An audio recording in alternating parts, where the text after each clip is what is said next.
Bonjour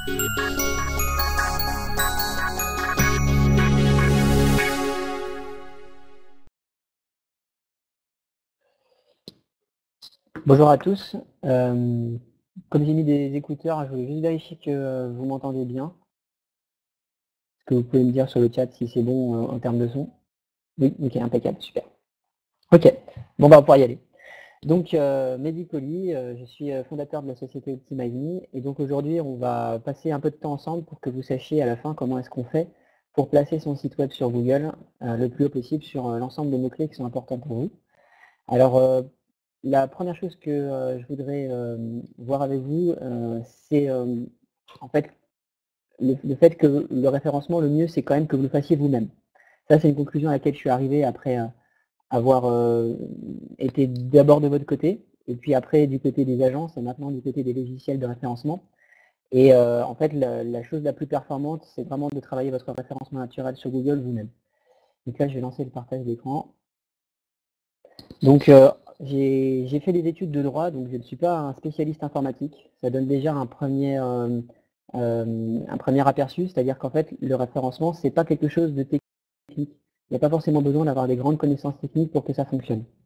Le plus important, en fait, vous allez le voir tout à l'heure, c'est surtout de savoir bien rédiger et d'aimer ça.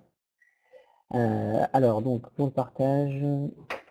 Donc, j'ai commencé en fait à connaître le référencement quand j'ai créé une entreprise qui s'appelle Vitacolo, qui fait des séjours pour enfants. Et j'avais très peu d'argent quand je l'ai créé, c'était pendant mes études, donc j'ai mis en ligne un site web, j'ai dépensé tout ce que j'avais pour ça, et après je me suis retrouvé face à la grande question, mais comment est-ce que je fais venir des visiteurs? Alors, comme j'avais fait des études de droit, j'étais habitué à lire des bouquins et à les apprendre un peu par cœur, donc j'ai acheté une bible qui s'appelle Réussir son référencement web de Lilian Drieux. Je l'ai appris par cœur et je l'ai mis en application sur mon site vitacolo.fr. Et en fait, en l'espace de 2 ans et demi, le chiffre d'affaires de l'entreprise Vitacolo est passé de 50 000 à près d'1 million, sans jamais dépenser un centime de publicité. Et ça, c'est uniquement grâce au référencement naturel. Donc, c'est à ce moment-là que je me suis rendu compte que c'était vraiment un outil puissant. Ensuite, j'ai voulu créer une agence web, donc je l'ai fait, une agence web qui s'appelle Linkeyword, et qui a pour principe de créer des sites web déjà pensés pour le référencement. Mais en fait, en accompagnant les personnes pour qui on fait des sites web, je me suis rendu compte que de toute façon, à partir du moment où elles avaient décidé que leur métier, ça allait être de faire venir des gens sur un site web e-commerce pour vendre, il fallait qu'elles deviennent elles-mêmes des spécialistes. Et donc, on a essayé de centrer les choses sur la formation, la montée en compétences sur le référencement. Et donc, ça m'a donné en fait l'idée de dire en fait le mieux, plutôt que de faire à la place des gens, c'est vraiment de vous permettre de faire votre référencement vous-même, sans que vous ayez besoin, comme moi, d'apprendre un bouquin de 500 pages par cœur, mais que vous puissiez le faire de façon simple. Donc j'ai créé OptimizeMe, qui est en fait le premier logiciel de référencement pensé pour les personnes qui ne connaissent pas le référencement du tout, et qui permet en fait de travailler page par page, clic par clic, sans aucune connaissance technique préalable. Et puis j'ai découvert WheezyShop, qui est à mon avis le CMS e-commerce le plus facile à utiliser, qui est vraiment bluffant de ce point de vue-là.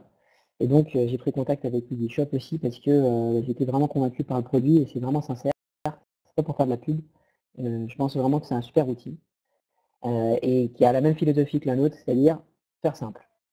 Donc maintenant on va rentrer un peu dans la compréhension de ce qu'est Google, parce que en fait le plus important c'est vraiment que vous ayez déjà une bonne connaissance de pourquoi Google positionne un site plus haut ou un site plus bas. Par rapport à la conférence aussi, ce qui est important, c'est que vous pouvez poser des questions quand vous voulez, c'est pas la peine d'attendre la fin. S'il y a un truc sur lequel vous voulez revenir, n'hésitez pas. Bonjour Isabelle, bienvenue, il n'y a pas de souci, on commence maintenant. Justement.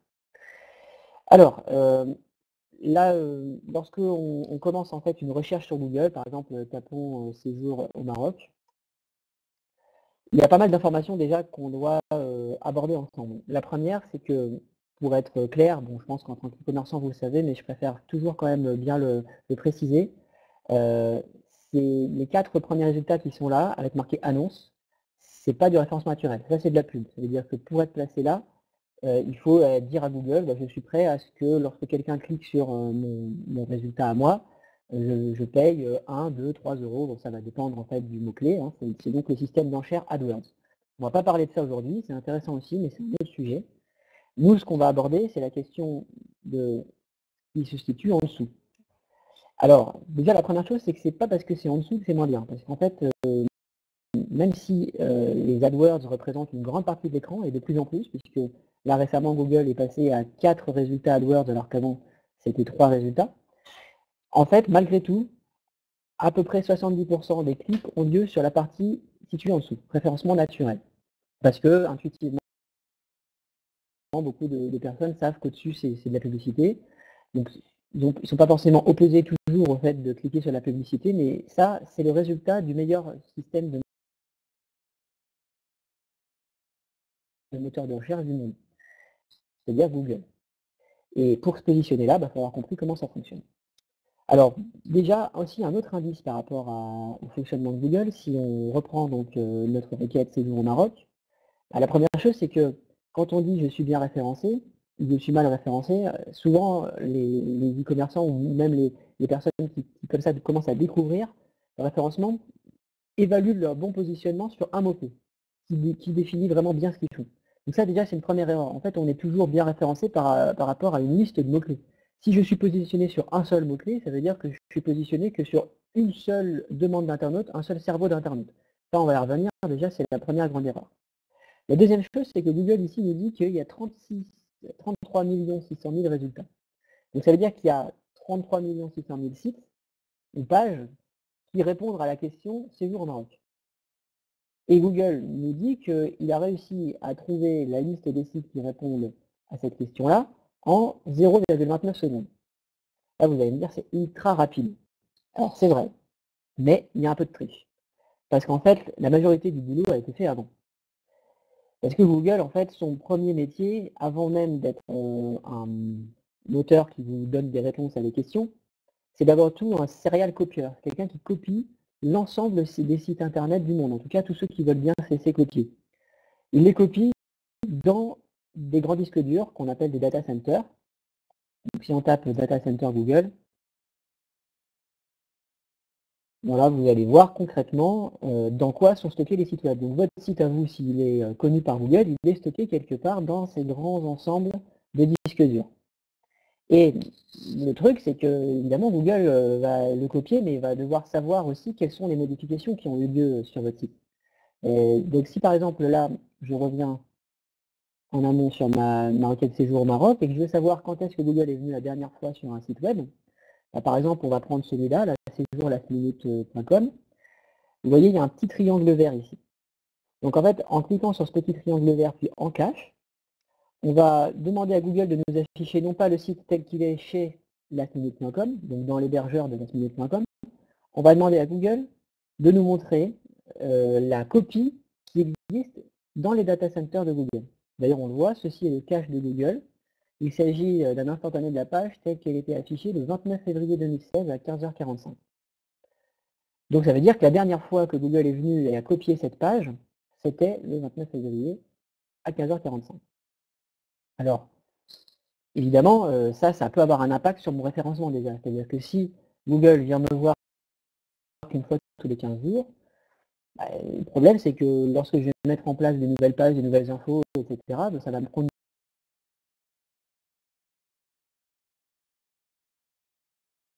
du temps avant que Google soit au courant que ces pages-là existent et que ces infos ont été modifiées. Et donc ça peut être dommage pour la fraîcheur en fait des informations chez Google. Donc ça, la façon dont on peut traiter ce problème-là, elle est toute simple, c'est que plus vous mettez souvent à jour le contenu sur votre site, plus Google va venir souvent. Donc par exemple sur un site d'information, Google peut venir potentiellement toutes les 3 minutes. Alors que sur un site qui va être mis à jour quasiment jamais, bah, potentiellement il va venir toutes les semaines, voire même un petit peu moins. Donc ça c'est la question en fait de la fraîcheur, c'est pas forcément la question du positionnement. Ça ne veut pas dire que vous serez mieux placé si vous mettez très souvent des modifications sur votre contenu. Ce sont deux choses différentes. Donc maintenant, si on s'intéresse de plus près à comment est-ce qu'on commence une campagne de référencement, bah, tout simplement, il faut essayer de se connecter au cerveau de vos prospects et vos clients. C'est une démarche qui est en fait très proche des démarches entrepreneuriales. La grande question, c'est pas forcément que vous soyez premier sur un mot qui représente bien ce que vous faites, mais plutôt que vous soyez bien placé sur un ensemble de mots qui correspondent aux questions que se posent vos clients, aux problèmes en fait que vos clients ont. Par exemple, si on prend un avocat qui s'occupe vous savez, des problèmes entre les salariés et les employeurs. Ça, c'est la définition générale de ce qu'il fait. Lui, il va avoir tendance à dire « je suis un avocat en droit social » ou, dans le meilleur des cas, en droit du travail. Ça, c'est sa définition à lui. Sauf que la majorité des gens, en fait, vont poser une question qui correspond à leur situation. Par exemple, ils vont taper « avocat licenciement Lyon » ou comment faire une rupture conventionnelle. Donc ça, ce sont les questions que les gens vont vraiment se poser. Donc il faudra essayer de se positionner haut sur ces questions-là plutôt que simplement en disant je suis premier sur avocat droit du travail, c'est génial. La deuxième raison pour ça, c'est que en plus, quand je suis bien placé sur une requête précise qui correspond à une vraie question d'internaute, eh bien je vais avoir un meilleur taux de conversion.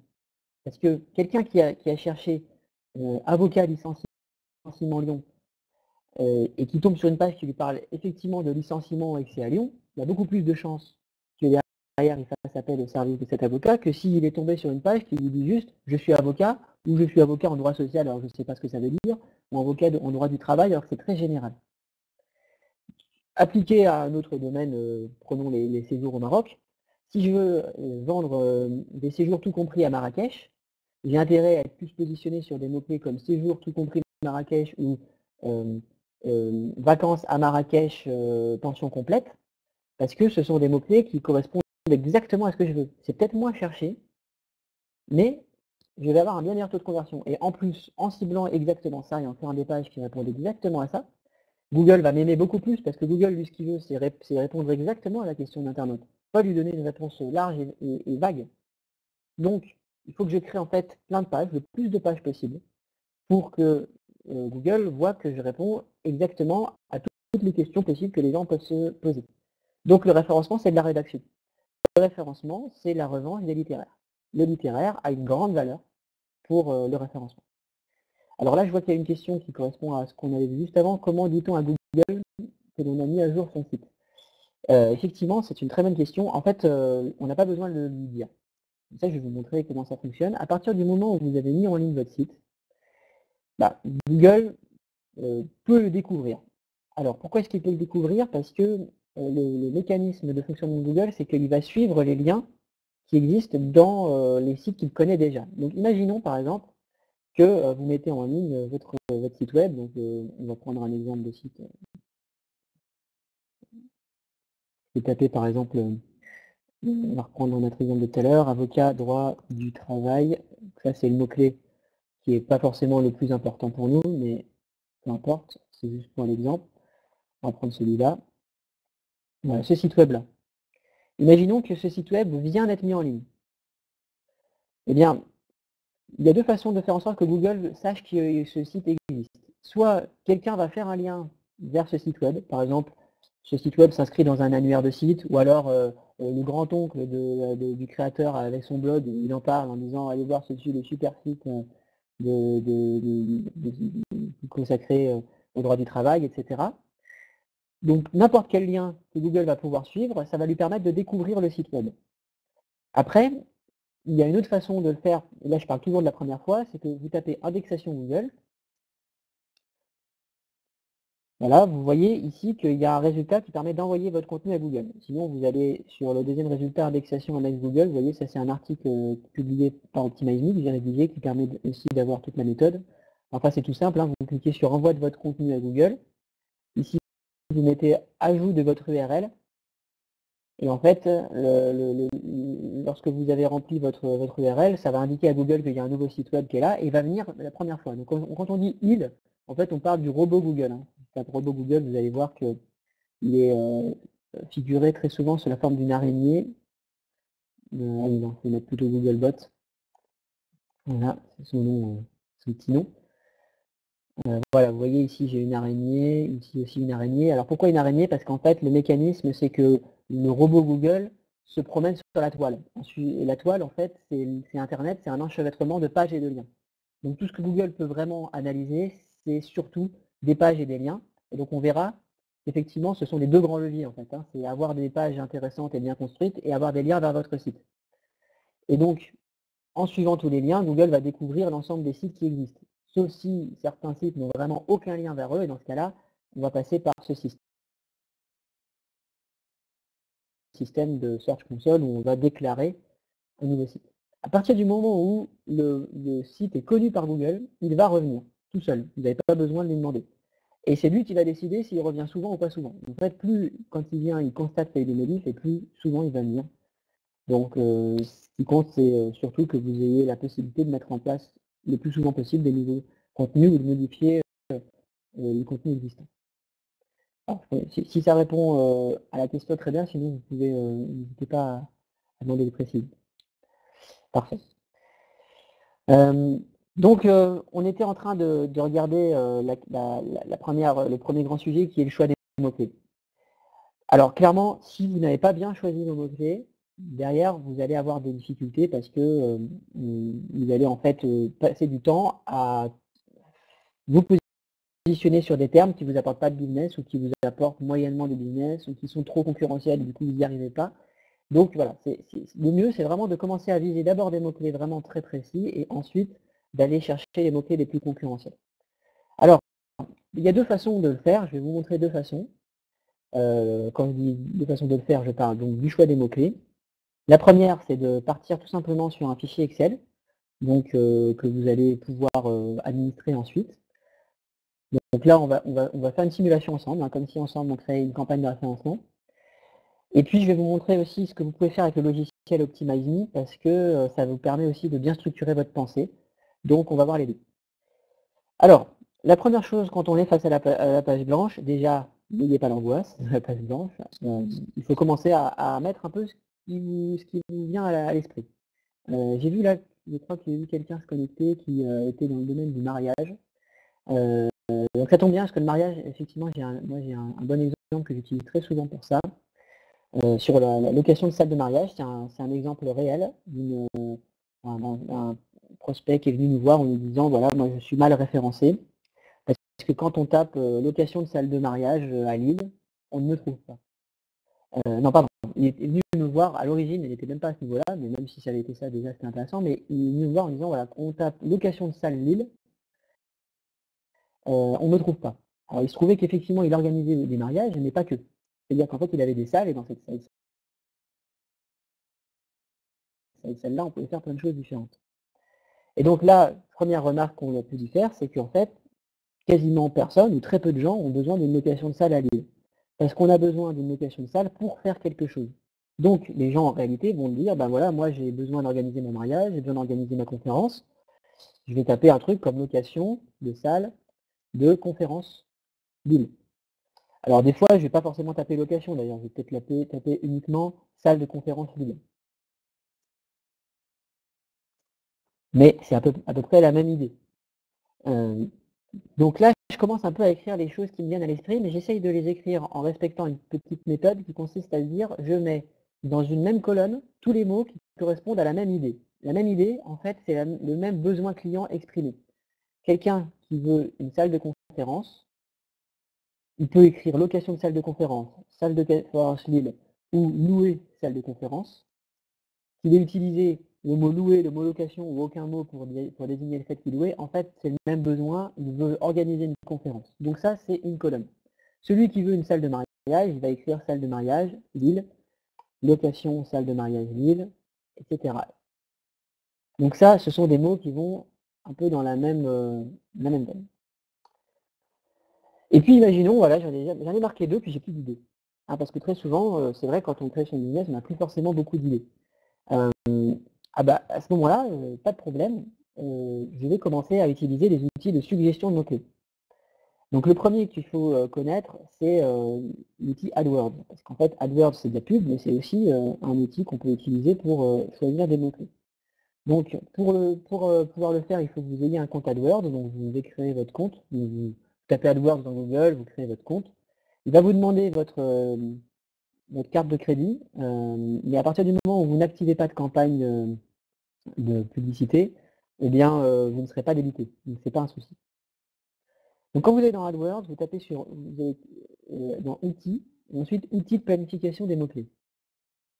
C'est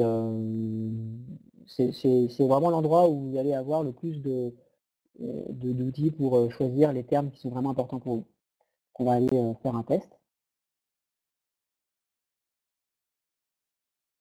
Voilà. Donc là, j'ai la possibilité de rechercher de nouveaux mots-clés à l'aide d'une expression, etc. Donc, pour le moment, j'ai trouvé location de salle, de conférence. Alors, là, je vais un peu réprimer mes instincts de précision parce que, en fait, ce qui est bien lorsqu'on va lancer la recherche, c'est justement d'être sur quelque chose d'assez open pour que ça donne le plus d'idées possible. Donc, je lance la recherche. Google, en fait, va me classer les résultats en groupes. Là, vous voyez, c'est un groupe qui parle de salle de mariage avec 29 résultats. Et là, j'en ai un autre, c'est les salles de séminaire, j'ai 25 résultats. Sans même rentrer déjà dans le détail des résultats, j'ai déjà des nouvelles choses. Par exemple, salle de séminaire, je ne l'avais pas. Donc si je reviens dans mon document ici, je me dis, bah oui, c'est vrai, salle de séminaire, finalement, c'est un peu pareil que salle de conférence, mais c'est pas exactement la même chose, c'est pas le même mot utilisé par les gens, et finalement, un séminaire, une conférence, c'est pas exactement la même chose. Donc je vais taper salle de séminaire, ça va devenir un groupe de mots-clés aussi.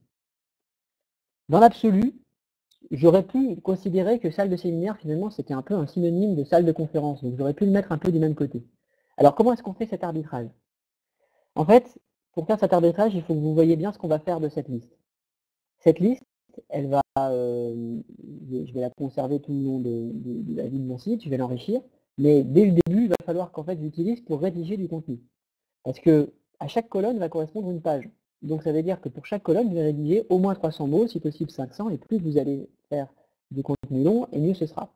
Alors là, je sais très bien que dans les têtes de pas mal, vous vous dites, mais où est-ce que je vais mettre tout ce contenu et toutes ces pages? Moi, mon site, il est déjà organisé.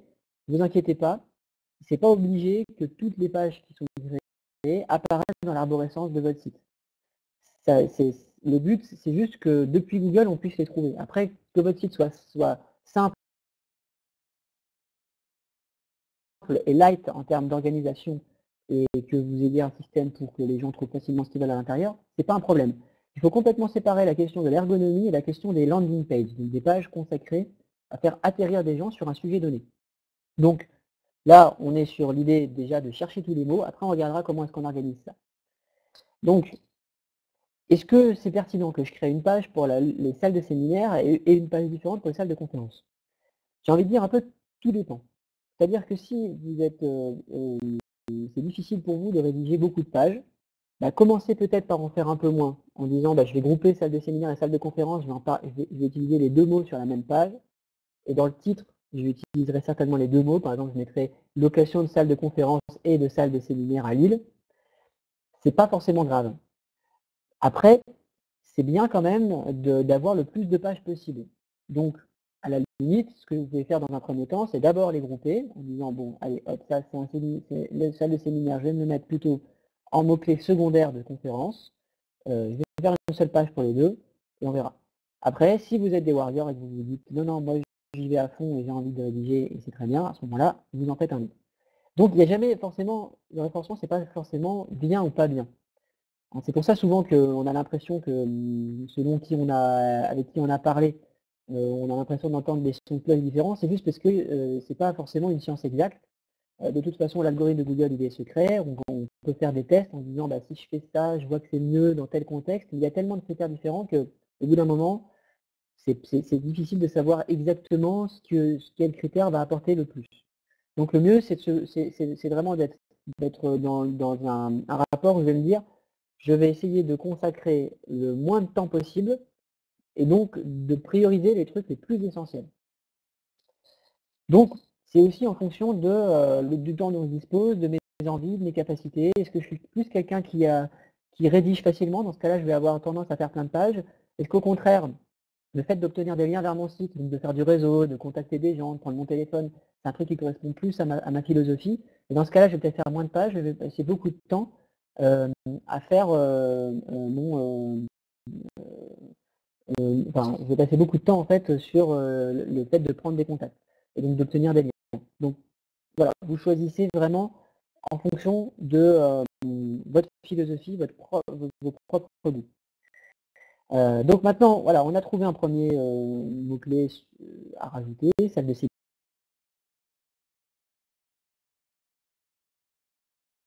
Donc, regardons ce qu'on voit d'autre. Tiens, je vois location anniversaire. Bah oui, c'est vrai qu'il y a des gens, ils vont chercher une salle d'anniversaire.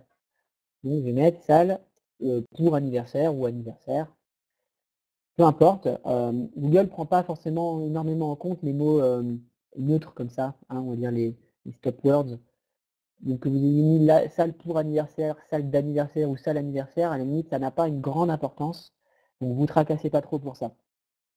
Ce qui est important, c'est que vous ne vous retrouviez pas à écrire des textes dans vos pages qui ne sont pas vraiment en français. Hein, salle anniversaire, bon, on se dit, c'est pas, c'est un peu type dans la façon d'écrire. Donc, il ne faut pas sacrifier sur l'autel du référencement votre, on va dire, enfin, la pertinence lexicale de votre site.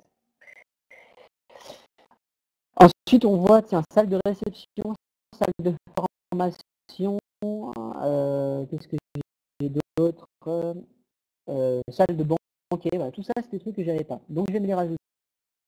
Salle de formation, salle banquet, etc. Donc, je vais continuer, en fait, à chercher des mots. Alors, après, pour obtenir mots-clés, je vais pouvoir aussi relancer une recherche différente. Par exemple, j'avais mis salle de conférence. Je vais mettre location de salle Lille, qui est plus neutre, pour voir ce que Google va me trouver, voir si c'est pertinent ou pas.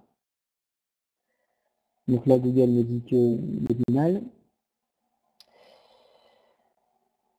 Réception Lille, tiens, celui-là, on l'avait pas. Donc, on va le rajouter, salle de réception. Alors à chaque fois, Lille, hein, parce que là, on est sur quelque chose de localisé, etc. Donc, voilà. Donc vous avez compris la logique, on ne va pas faire tout le plan de référencement en question, mais sachez que là, l'objectif, c'est d'arriver à être à 20, 30, 40, 50 colonnes. Et vous, en tant qu'e-commerçant, certainement que vous allez très vite vous retrouver avec au moins une cinquantaine, voire même plus de colonnes, rien qu'en parlant de vos pages catégorielles. Donc, page catégorielle, on est d'accord. Imaginons qu'on soit sur de la vente de matériel informatique. J'ai tout en bas en fait de la hiérarchie de mes pages la fiche produit, par exemple l'ordinateur Dell tel modèle. Ça, c'est ma fiche produit. Au-dessus de ça, j'ai ma page catégorielle ou sous-catégorielle comme par exemple ordinateur ultra portable. Au-dessus d'ordinateur ultra portable, j'ai éventuellement une catégorie plus générale qui va être ordinateur portable. Et après, j'ai ma page d'accueil. Ça veut dire que lorsque quelqu'un va chercher ordinateur portable, il va potentiellement tomber sur ma page qui présente tous les types d'ordinateurs portables qu'il y a, donc par exemple les ultra portables, ceux qui sont un peu plus gros, ceux qui sont plutôt dédiés à tel usage, etc. Et après, du coup, je pourrais accéder à des sous-catégories où je vais voir, bah tiens, par exemple, ça c'est les ordinateurs portables plutôt pour la détente, plutôt pour le business, etc. Et à chaque fois, il y aura des mots-clés qui correspondront à ça. Et puis, j'aurai par ailleurs mes fiches produits. Donc en gros, l'idée c'est d'arriver à créer le plus possible de pages catégorielles. Donc vous ne tracassez pas trop pour les fiches produits au départ. Faites surtout du contenu pour les fiches catégorielles et sous-catégorielles, parce que c'est ce qui correspond vraiment à un besoin exprimé. Vous allez avoir potentiellement plus de gens qui vont taper ordinateur ultra portable que exactement tel modèle d'ordinateur ultra portable. Si vous avez quelques produits qui sont vraiment très recherchés, donc que les gens connaissent exactement, qu'ils appellent par leur nom, travaillez-les bien, faites aussi un bon contenu pour ces produits-là, cherchez bien tous les mots-clés qui peuvent aller avec. Et c'est comme ça que vous allez organiser en fait votre campagne de référencement, en vous disant je vais prioriser d'abord le plus important, les produits, les types de produits qui se rapportent le plus, où vous avez la meilleure marge, qui sont les plus recherchés, puis les fiches produits. Après j'ai une question, est-ce que le mot-clé au pluriel compte? Oui, très bonne question. Effectivement, le classement sur collier pour chien, pour reprendre votre exemple, au singulier n'est pas le même que collier pour chien au pluriel. Donc là, en fait, ce qu'il faut, c'est que vous utilisiez quelque chose, ça j'allais y venir, mais du coup c'est très bien, on y va tout de suite. C'est les évaluations que Google va donner. Donc on va prendre ça, on va prendre collier pour chien pour voir s'il y a quelque chose d'intéressant. Collier pour chien. On va regarder ce que Google va nous dire.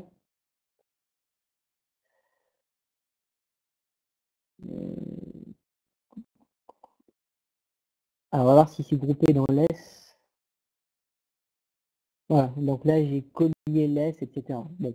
Il faudrait regarder après en fait dans Google, dans les différentes suggestions, vous avez plusieurs groupes, où est-ce que vous allez retrouver exactement celui-là. Sinon, vous avez une autre méthodologie pour trouver exactement le mot-clé que vous voulez, avoir une statistique dessus.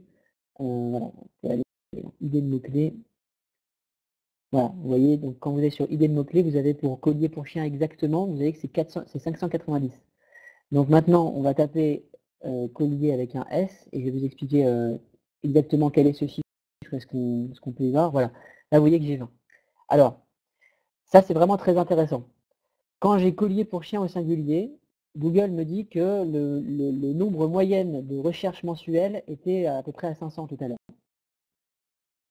Là, quand je le mets au pluriel, on est à 20. Là, il y a deux choses qu'on peut dire là-dessus. La première chose qu'on peut dire, c'est que ce chiffre-là est totalement sous-évalué. Il n'est pas bon, il ne faut pas penser qu'il n'y a que 20 personnes qui ont tapé collier pour chien en pluriel dans Google. Donc déjà, ne vous fiez pas exactement aux chiffres, on s'en fiche, ce n'est pas vraiment le sujet. Le vrai sujet, alors il y a des raisons pour lesquelles c'est sous-évalué, mais ce n'est pas l'objet de rentrer là-dedans. Ce qui est intéressant surtout, c'est qu'on utilise ces chiffres uniquement pour comparer deux mots-clés ensemble, en se disant, bah, finalement, si j'ai un mot-clé principal, lequel ça va être. Donc là, clairement, vous voyez que votre mot-clé principal, ce sera le collier pour chien au singulier, puisqu'il est beaucoup plus recherché. Et la deuxième chose, c'est que ça nous montre bien à quel point il faut penser utilisateur. Parce que vous, en tant qu'entrepreneur, vous allez certainement être pensé à vous dire, en fait, moi, je vends des colliers pour chien, de votre point de vue. Sauf que la personne qui, elle, tape dans Google, elle cherche un collier pour chien pour elle-même. Donc, elle va effectivement avoir tendance à rentrer le mot-clé au singulier. Alors, une question que j'ai souvent, c'est aussi la question des termes avec un... Pardon, excusez-moi, je me suis laissé perturber par une nouvelle question. Je vais y répondre, je vais répondre pour les mots-clés en gras. Mais voilà. On a souvent tendance, en fait, lorsque on prend un mot-clé donné, à se référer essentiellement à la première version qu'on a pu en avoir. Donc on se dit, bah tiens, oui, je vais sélectionner collier pour chien et puis ce sera mon mot-clé principal. Mais il faut vraiment aller explorer. Par exemple, vous voyez là, collier anti-aboiement, c'est assez intéressant. C'est chercher 2400 fois. Donc c'est plus chercher quelque chose de vraiment très précis et plus chercher quelque chose de général que collier pour chien au pluriel. Hein. Donc ça, c'est vraiment important d'arriver à explorer toutes les façons, tous les besoins qui vont être exprimés, parce que là, certainement qu'il y a des choses à creuser, il y a d'autres types de colliers qui doivent être recherchés.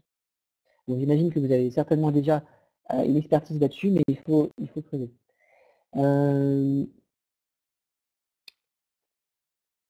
Oui, alors aussi autre chose, tout ce qui est faute d'orthographe. Vous savez, alors la faute d'orthographe, c'est par exemple colonie de vacances écrit comme de cette façon-là, vous voyez, donc sans le S à vacances, alors que c'est un mot invariable. En fait, ça va être quand même un mot-clé qui va être très souvent recherché. Alors, est-ce qu'il faut que du coup, je positionne quand même ce mot-clé ou pas dans mes pages? Le mieux, c'est d'éviter d'avoir des fautes d'orthographe dans votre page. Donc, moi, ce que je vous conseille, c'est de ne pas le faire. Si vous voulez le placer, à la limite, vous pouvez le mettre dans un texte alternatif d'image. Donc ça, c'est quelque chose qu'on verra tout à l'heure. Derrière vos images, vous pouvez remplir les textes alternatifs. Ça, c'est un point important.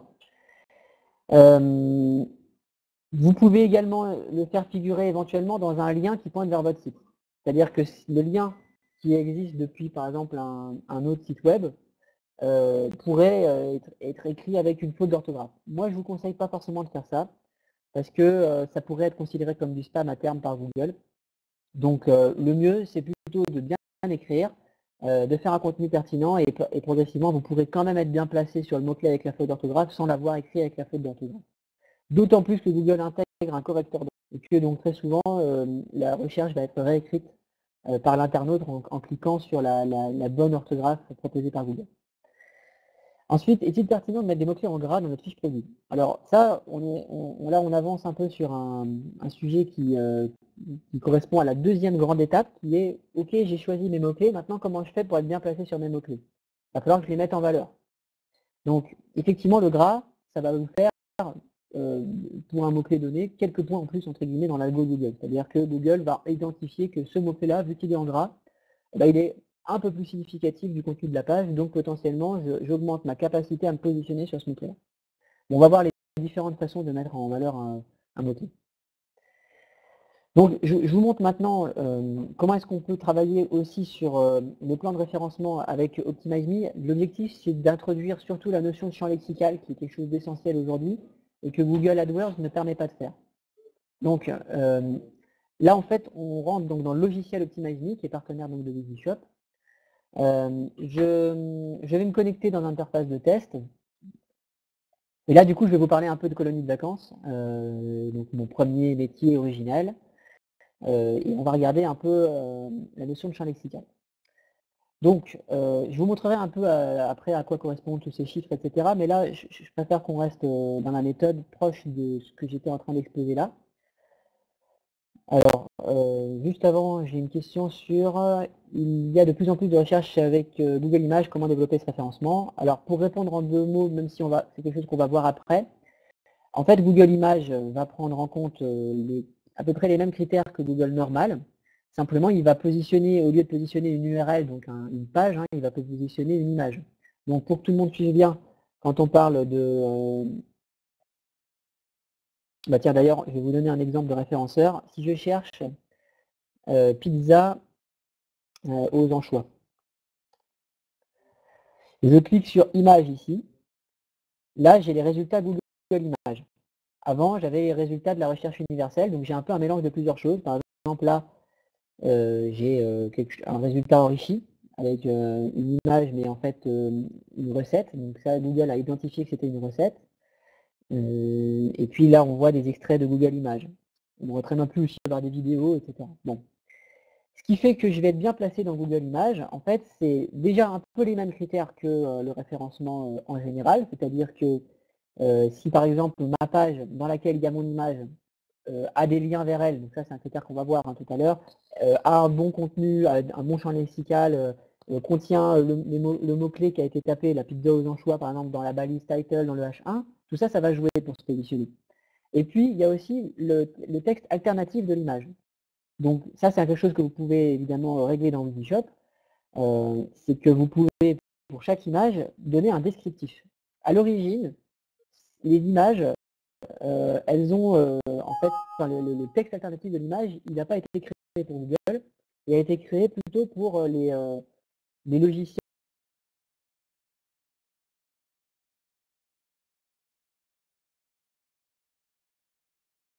en fait de lecture vocale, parce que quand on est malvoyant, on peut en fait accéder au web avec des logiciels qui vont lire les contenus des pages. Et donc pour les images, le logiciel lit le texte alternatif. Alors Google va prendre en compte surtout ça. Il ne va pas prendre en compte la balise titre de l'image, donc ça c'est pas la peine de le remplir. Il va prendre en compte de façon très légère le nom du fichier image. Ça veut dire qu'en fait, quand vous chargez votre image, le fichier il a un nom. Donc si par exemple le nom c'est IMG 4446, ça ne vous aidera pas à vous positionner sur le mot-clé pizza aux anchois. Ça ne veut pas dire qu'il faut que si vous n'avez pas fait ça jusqu'à maintenant, que vous enleviez toutes vos images, que vous changiez tous les noms et que vous les rechargiez. Ce serait beaucoup de temps à passer pour un critère qui n'est pas essentiel. Donc le mieux c'est de prioriser comme toujours, donc le mieux c'est vraiment de bien travailler les textes alternatifs et l'environnement de l'image. C'est-à-dire tous les textes qui sont juste au-dessus, juste en dessous de l'image vont avoir aussi un impact. Et vous voyez ici qu'il y a un intrus. Donc je pense que j'ai pas forcément la peine de vous dire lequel c'est. Mais alors d'où vient cet intrus? Ça vient d'un référenceur qui cherche à voir si Google est capable aujourd'hui de détecter de comprendre en fait le contenu de l'image. Bon, clairement non. En fait, cette image-là a en fait comme texte alternatif et comme type pizza aux anchois. Google considère que c'est une pizza aux anchois. Donc on voit qu'on est encore quand même sur quelque chose d'assez basique. Donc la réponse est maintenant un peu là dans la question. Comment faire pour travailler Google Images? Eh bien, il faut avoir rempli correctement les textes alternatifs et avoir une page qui parle un peu du sujet donné, et cette page, il faut qu'elle ait une bonne notoriété aux yeux de Google, donc ça, c'est les critères qu'on va voir après de façon générale. Donc revenons à notre choix des mots-clés dans Optimizely. On va arrêter Adobe qui veut nous perturber. Donc, imaginons que je veuille construire le champ sémantique qui est autour du mot-clé colonie équitation. Donc, dans les colonies de vacances proposées par vitacolo.fr, donc vitacolo.fr c'est ce site-là, il y a notamment des colonies équitation. Donc déjà, quand je tape colonie équitation, vous voyez qu'il y a des choses qui apparaissent ici. Ça, ce sont des suggestions qui sont des suggestions Google. C'est le Google Suggest. Ça veut dire qu'en fait, il y a des gens qui ont tapé colonie équitation été 2016, pas cher, midi, etc. Donc ça déjà, ça va aussi m'aider à créer mon plan de référencement en me disant, oui, il y a des gens qui cherchent des trucs pas chers, il y en a qui cherchent par date, été, et d'autres qui cherchent en fait par localisation, Bretagne, Normandie, Rhône-Alpes. Donc ça va me donner des idées en fait encore là, de mots-clés à utiliser. Mais bon, restons-en là, on va aller regarder un peu ce que Optimizely va me suggérer. Et là, ce que je voudrais, c'est vraiment que vous compreniez bien la différence entre un mot-clé secondaire et le champ lexical. Alors, en fait, c'est tout simple.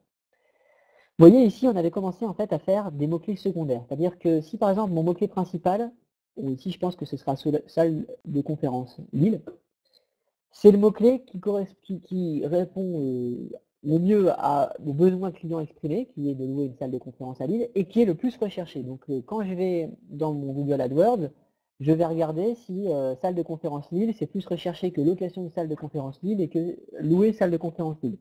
Si effectivement c'est le cas, je considérerais que celui-là, c'est mon mot-clé principal. Donc du coup, je vais le mettre en tête de colonne. Et c'est celui-là que je vais un petit peu parier, et c'est celui-là que je vais mettre le plus en valeur après. Donc on verra comment on met en valeur derrière. Et ça, c'est mes mots-clés secondaires. Donc là, j'ai dit, ok, a priori, mon mot-clé principal, tel que je l'imagine, ça va être colonie équitation. Qu'est-ce que Optimizely me propose? Eh bien, il me propose des termes qui peuvent être considérés comme des mots-clés secondaires. Alors certains ne sont pas pertinents parce que en fait, ils ne correspondent pas à ce que je fais. Par exemple, Grand Galop, c'est le nom d'un séjour, donc ça ne m'intéresse pas plus que ça. Par contre, là, je vois colonie de vacances équitation. Donc lui, je vais me dire, bon bah tiens, celui-là, effectivement, je vais me le mettre en mot-clé secondaire ici, parce qu'il correspond bien à une autre façon d'exprimer la même idée. Et je vais regarder un peu son volume de recherche. Donc là, je vois, vous voyez, la petite truc au-dessus, marqué 210 requêtes par mois. 210 requêtes par mois, c'est quand même plus finalement que les 50 que j'ai là. Donc finalement, je vais me dire, bah, celui-là, je le mettrai plutôt en mot-clé principal tout à l'heure. Bon, je continue à faire mon shopping de mots-clés, mais après, effectivement, je changerai ça, je dirais, mon mot-clé principal, ce sera plutôt colonie de vacances équitation, puisque c'est plus recherché que colonie équitation. Mais c'est la même chose. Alors là, j'ai colonie équitation sans accent. Alors, les accents, on n'en tient pas compte. Vous écrivez toujours vos mots avec des accents, parce que là, sinon, après, vraiment, c'est vraiment pas bien. Donc, priorisez quand même de bien mettre vos mots-clés avec des accents. Là, j'ai colo équitation. Avec colo, en fait, c'est un abrégé de colonie, donc c'est un autre mot-clé, c'est aussi un mot-clé secondaire. C'est une autre façon de dire la même chose. Là, je vois que j'ai stage d'équitation. Alors, stage d'équitation, c'est pas mal. C'est recherché 260 fois, donc c'est bien, mais c'est peut-être pas assez ciblé pour moi. Donc, à la limite, ce que je vais faire, c'est que je vais mettre stage d'équitation enfant. Parce que moi, c'est que ça que je vais faire. Voilà. Donc là, c'est vraiment les mots-clés secondaires. Est-ce que j'ai d'autres choses qui peuvent être intéressantes en mots-clés secondaires? Donc là, en fait, les codes couleurs montrent, après quand c'est blanc, c'est vraiment des mots-clés qui sont beaucoup moins recherchés. J'ai pas d'estimation exacte du volume de recherche, mais je vois colonie cheval, effectivement, c'en est aussi un autre. Je vais me le récupérer. Équitation colonie, pourquoi pas, mais c'est dans un autre sens, donc à la limite, je vais peut-être pas me mettre à écrire des choses qui ne sont pas en bon français, donc je vais pas le sélectionner celui-là. Voilà, je pense qu'a priori, en termes de mots-clés secondaires, je suis au bout. Maintenant, le champ lexical. Alors, le champ lexical n'a pas pour but d'être bien positionné. Par exemple, je vais vous dire tout de suite qu'un mot-clé comme découverte ou chevaux, par exemple, ça, c'est le champ lexical de ma page qui parle des communications. Mon objectif, c'est pas d'être bien placé sur chevaux. Je m'en fiche, ça n'a aucun intérêt d'être bien placé sur chevaux. Ce serait ultra concurrentiel et il y aura une personne sur un million qui a tapé ce mot-clé-là qui cherche une colonie d'équitation. Donc là, on sort vraiment du côté je veux me placer. En fait, l'objectif du champ lexical, c'est que lorsque j'ai un champ lexical qui est considéré par Google comme particulièrement pertinent, eh bien, ça veut dire que ma page, elle a plus de chances d'être bien placée. Parce que Google, en fait, va dire, bah oui, effectivement, cette page-là, sémantiquement, je vois bien qu'elle est bien construite. Il y a un algorithme qui s'appelle Hummingbird, donc ça s'appelle comme ça, c'est Colibri, qui en fait est un des algos qui a amené la sémantique à fond dans Google. C'est-à-dire que schématiquement, avant, si je bourrinais 10 fois colonie équitation dans ma page, j'avais quand même des chances d'être bien placé. Aujourd'hui, ce qu'il faut, c'est vraiment que j'ai utilisé un champ lexical varié.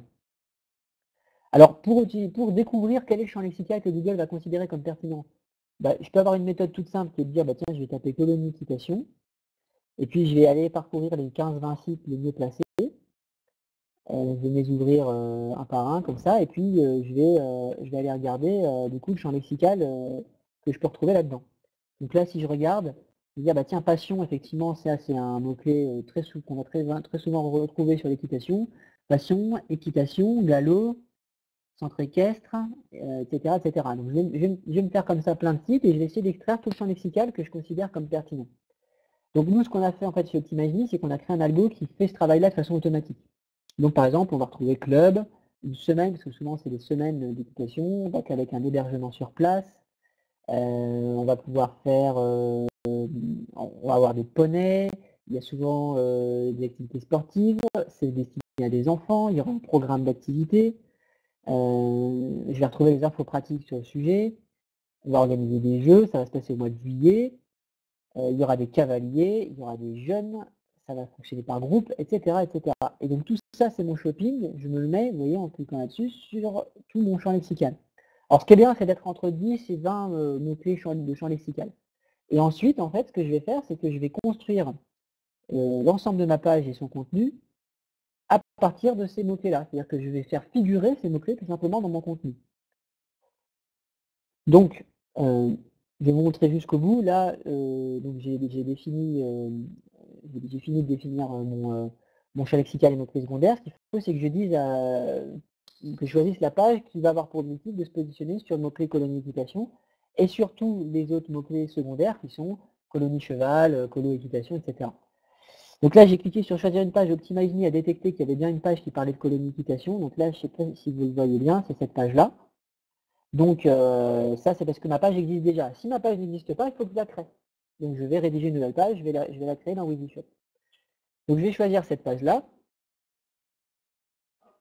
Et à partir de là, OptimizeMe va me faire en fait une analyse de la page pour me dire qu'est-ce qui fait que je ne suis pas encore premier sur ce mot-clé-là. Toutes les raisons qu'il y a pour que je ne sois pas encore premier. Là, je vois que je suis 11e, donc je suis aux portes de la première page, mais je peux m'améliorer. Donc, en cliquant sur ce résultat, enfin sur cette petite vignette colonisation, je vais avoir un certain nombre de critères qui vont m'être donnés. Donc on va revenir après sur ces critères-là, mais si je vais sur les critères de contenu, voilà, il y a notamment la présence des mots-clés secondaires et du champ lexical dans le contenu de ma page. Donc là, je vois que j'ai un certain nombre de mots que je n'ai pas fait figurer. Donc là, notamment colo-équitation, stage d'équitation enfant, semaine, hébergement, etc. Donc après, pour bosser ça concrètement, c'est bien d'avoir une aide. Je vais cliquer là sur le bouton bleu qui me permet d'aider à rédiger mon contenu et je vais voir tous les mots que j'ai. Donc concrètement, ce que je peux faire, c'est aller sur ma page qui parle de colo-équitation. Et puis, à partir de cette page-là, donc je vais copier mon contenu existant. Ça, c'est parce que j'ai déjà un contenu. Donc, par exemple, je vais aller sélectionner tout le contenu de ma page. Hop, je vais le copier, puis je vais le coller. Et après, du coup, je vais travailler directement dessus en me disant, bon, bah tiens, là, je vais modifier ce texte-là, je vais mettre tel mot, etc. Et en fait, au fur et à mesure, OptimizeMe va me dire, par exemple, vous voyez, poney, déjà, il est présent plein de fois. Par contre, semaine, club, etc., c'est pas encore, enfin, si club, c'est bon, mais semaine, ça y est pas. Donc, je vais aller modifier mon contenu, puis quand c'est prêt, à ce moment-là, je suis prêt à aller modifier ma page.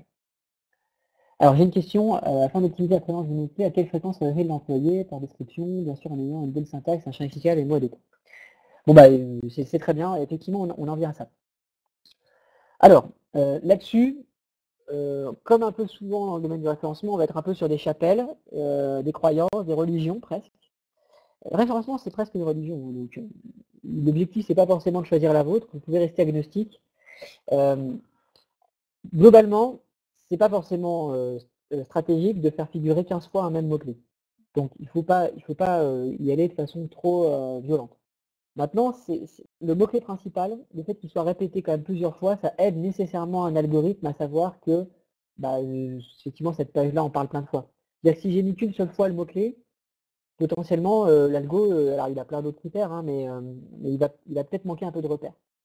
Donc, il y a des gens qui vont considérer qu'il faut absolument mettre telle densité, etc. Moi, mon conseil, et ce qu'on fait chez OptimizeMe, c'est qu'en fait, on va regarder uniquement si le mot-clé principal est présent quand même plusieurs fois. Donc, on a fait un système de pondération qui est ni meilleur ni moins bon que les autres, qui permet juste de dire qu'on est dans une moyenne. On ne peut pas dire que c'est 3 fois ou 5 fois ou 10 fois, parce que ça dépend de la longueur de votre contenu. Si par exemple votre contenu fait 2000 mots, vous mettez 7 fois le mot-clé principal, c'est pas trop. Si votre contenu fait 300 mots, vous mettez 7 fois le mot-clé principal, on est dans la suroptimisation. Une bonne façon de se rendre compte si vous êtes bon, c'est que si vous le lisez, si vous le faites lire à quelqu'un, il ne faut pas que cette personne elle se rende compte en fait que le mot-clé est présent en fait, tout simplement. Il faut que ce soit relativement naturel.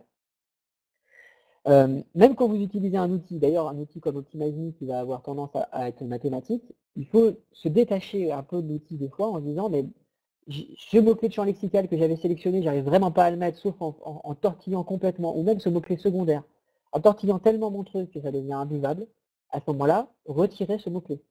C'est pas la peine de s'entêter à forcément faire rentrer les choses à coups de marteau. Il faut être vraiment le plus littéraire possible. Ce qui n'empêche pas, en termes après graphiques, d'avoir un site joli. Alors, je vais faire une toute petite parenthèse sur le joli. Quand on veut qu'un site, souvent on veut qu'il soit joli. Très bien. Je vais vous montrer un site, vous allez me dire s'il est joli. Voilà. Si quelqu'un me dit que ça c'est joli, bah, je veux bien en discuter, mais je pense quand même qu'il sera relativement minoritaire. C'est des dizaines, des centaines de millions d'euros de chiffre d'affaires. Donc le joli est déjà à déconnecter complètement du chiffre d'affaires. Il est ergonomique, par exemple, le site. Il est pensé selon une certaine logique et selon un certain positionnement. Et donc déjà, ça c'est la première chose. La deuxième chose, c'est que très souvent, on va vouloir, quand on est e-commerçant, avoir le plus possible de choses épurées. Alors, l'épuré, c'est parce que Apple, par exemple, c'est épuré, et souvent on aime bien Apple, on aime bien le design Apple, etc. Sauf que Apple, ils n'ont pas placé sur smartphone de qualité.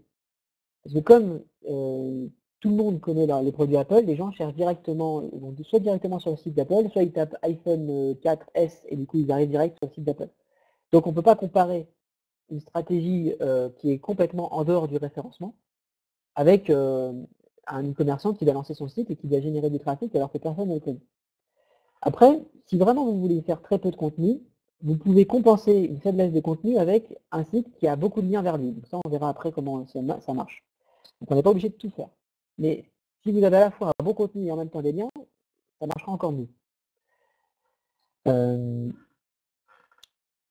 Dernière chose sur ça, vous n'êtes pas obligé de placer le texte en haut. C'est-à-dire que vous pouvez très bien avoir en haut de votre page la liste des produits. Par exemple, votre page catégorielle, vous mettez votre liste de produits et en bas, vous pouvez mettre du texte. C'est pas grave ça, hein, c'est pas un problème. Donc, peu importe comment vous organisez votre truc, c'est à vous de faire les arbitrages. Mais pour ça, il faut le maîtriser. Donc encore une raison pour laquelle, en fait, le référencement, vous ne devez surtout pas le déléguer, parce que sinon vous déléguez en fait votre stratégie à quelqu'un d'autre. Et vous allez voir, le référencement c'est du temps, c'est pas quelque chose d'extrêmement compliqué à faire. C'est rare qu'il y ait vraiment besoin d'analyse technique complexe. En plus, là, vous êtes sur un CMS qui est déjà bien pensé en termes de référencement, donc vous n'avez pas besoin de faire une expertise technologique monstrueuse sur votre site. Alors, si on revient maintenant sur les critères qui permettent de bien mettre en valeur une page. En fait, il y a 3 types de critères. Il y a les critères techniques, contenu et lien. Alors, critères techniques, partez pas en courant, c'est pas méchant, c'est facile à faire dans EasyShop. Tiens, d'ailleurs, ce qu'on va faire, c'est que on va faire comme si ce site-là était un site EasyShop. Là, c'est un site WordPress qui a été construit avant même la création de EasyShop. Donc, on va aller dans personnalisation. Et donc vitacolo.fr, on va le passer en EasyShop. Donc là, vous voyez, la bascule est faite. Comme ça, on va pouvoir voir un peu comment on règle les différents soucis.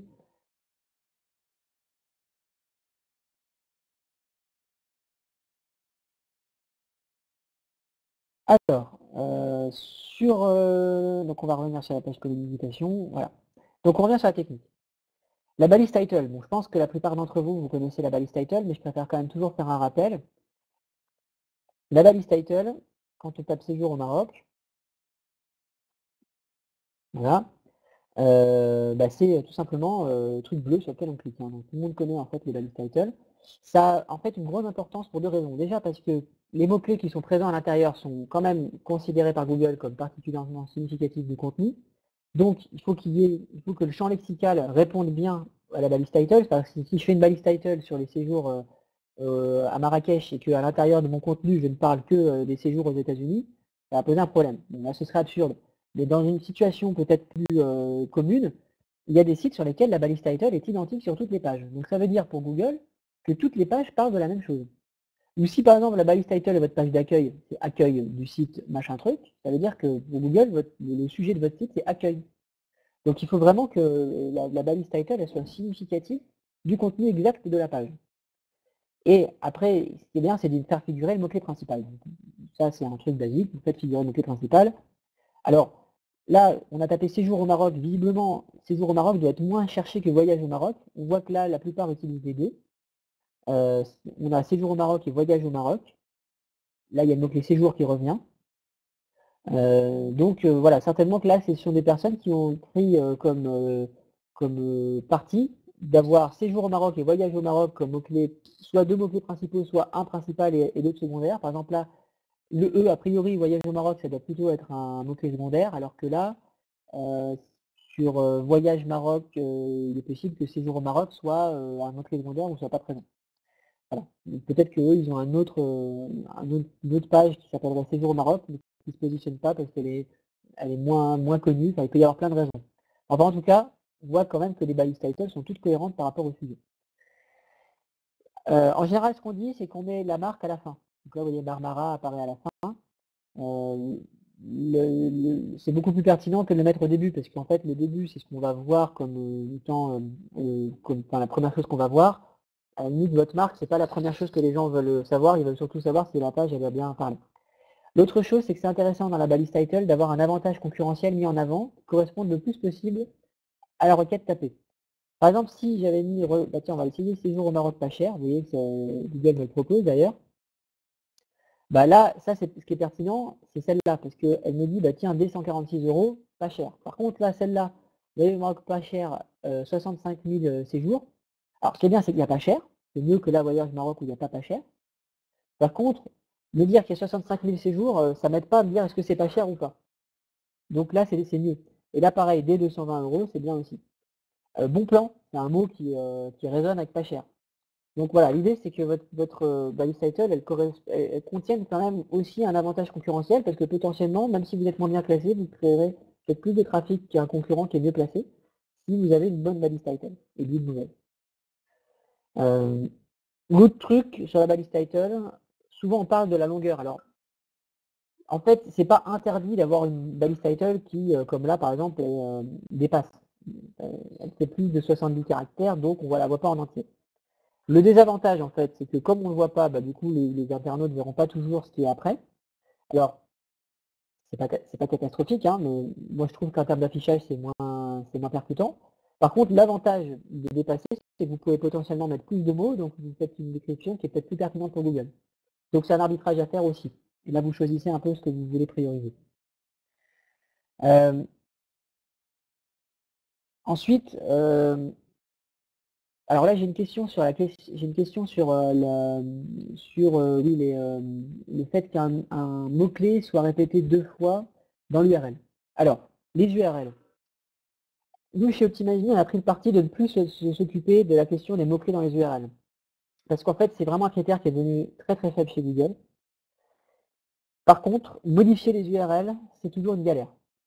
Parce que quand je modifie une URL, il faut vraiment que je fasse une redirection de l'une vers l'autre. Si ensuite je les modifie plusieurs fois, il va y avoir potentiellement plusieurs redirections. C'est très souvent mal fait, c'est très souvent compliqué à gérer, ça apporte pas grand chose. Les seules fois où je m'intéresserais aux mots-clés dans l'URL et à la réécriture d'URL, c'est si vraiment j'avais des URL très sales. C'est-à-dire, par exemple, des URL composées d'une suite de chiffres et de lettres qui ne veut rien dire. À la grande rigueur, ça peut être ça. Après, il y a des URL que Google aura du mal à indexer. Ça, c'est des technologies qui sont bloquantes. C'est là qu'on peut avoir besoin d'un audit. Bon, là, ce ne sera pas le cas avec Easyshop, donc il n'y a pas de sujet. Voilà, je ne sais pas si ça répond à la question. Le fait que le mot-clé soit 2 fois dans une URL, ça n'a absolument aucun impact, donc pas de souci de ce côté-là. Ensuite, on a la balise H1. Alors, on me dit, le balise H1, c'est le titre en fait de la page. Vous me dites que, vous allez certainement me dire, c'est bizarre parce qu'on avait déjà un truc qui s'appelait titre, pourquoi il y a 2 titres? Alors, il y a 2 titres parce qu'il y a le titre pour avant et pour après. Alors avant, c'est le titre balise title. C'est-à-dire que avant en fait d'être rentré sur le site, j'ai un titre à la page. Mais après, quand je suis sur la page, j'ai un autre titre. Par exemple là, j'ai voyage au Maroc pas cher, dès 146 €, 2 points séjour pas cher avec, etc. Là, si je viens ici, je vois que le titre c'est juste voyage au Maroc. Alors, en fait, le H1, c'est le titre principal de la page. C'est celui qui permet à Google de savoir en fait que quel mot c'est le titre. Parce qu'en fait, nous, comme on est des humains, donc quand on parcourt une page, en fait le design va nous permettre de savoir où est le titre. Là on le voit, il est mis en valeur, il est en plus à l'endroit où on s'attend à avoir un titre. Cette page-là, non pardon, on va revenir sur notre page. Voilà. Par exemple, ici on voit aussi un titre mis en jaune, etc. Donc tout ça, nous on est capable de le voir. Google lui non, parce qu'en fait Google quand il analyse une page, lui bêtement il va analyser un truc qui ressemble à ça. On voit que c'est quand même beaucoup moins sexy. Donc il faut l'aider en fait à se dire ouais, parmi tout ça, où est le mot-clé principal. Donc en fait pour ça, il va se fier à un code qui est le code H1. Donc vous voyez, balise H1 ici et ici.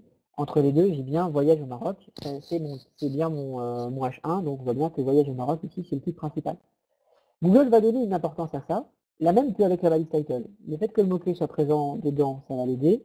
Le fait qu'il y ait une cohérence entre le H1 et le champ lexical, ça va l'aider.